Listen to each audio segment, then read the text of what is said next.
Why do I need to check my blood glucose levels? Today, Mr. Chen proudly shares with his diabetes educator, Ms. Wei, in the clinic that his blood glucose levels are very well controlled. Mr. Chen, your blood test result shows HbA1c level of 7, but you often had low blood glucose at fasting and high blood glucose after meals. This means that your blood glucose control is still not stable. Do remember to check your blood glucose levels daily. Oh, why? Doctor said that 7 means that the test results is good. Why did you say that my blood glucose control is not stable? Let me give you an example. You have 2 grandchildren. The elder one scored 100 marks in one subject, 40 marks in another subject. The younger one scored 70 marks each for both subjects.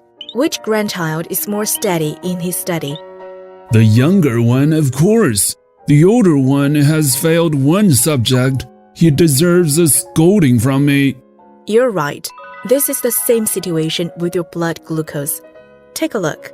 On the 10th of March, your blood glucose reading before dinner was 100. After dinner, it shot up to 300. On 11th of March, the readings were maintained at 150.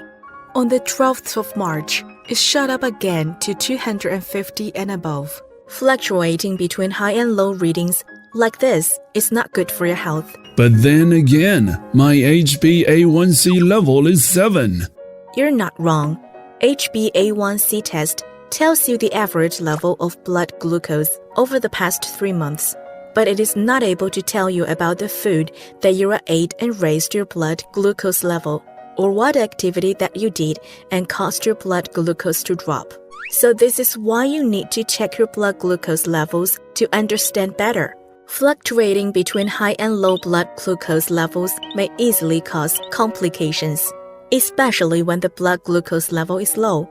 It may lead to unconsciousness or even life-threatening in severe cases.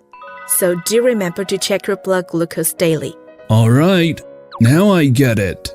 Actually, others can know your blood glucose levels. Blood glucose test also tells about how the carbohydrate in your food affects your blood glucose, or whether you are taking the correct doses of medications. If your blood glucose reading before a meal were high, you should cut down the amount of carbohydrate intake for that meal. If your blood glucose reading were less than 70 mg per deciliter, you should immediately take 15 grams of carbohydrate or sugary drinks. For those taking insulin, you have to consider adjusting their insulin doses. Imagine this, checking blood glucose is like being in the front line in a war. You will first understand how the enemy behaves, then only you can act accordingly. To win a war, you need to know yourself and your enemy. Okay, I understand it now. I will make sure to check my blood glucose levels when I get home. When I visit you the next time, I want to be your role model for other patients. Sure, all the best. Yes,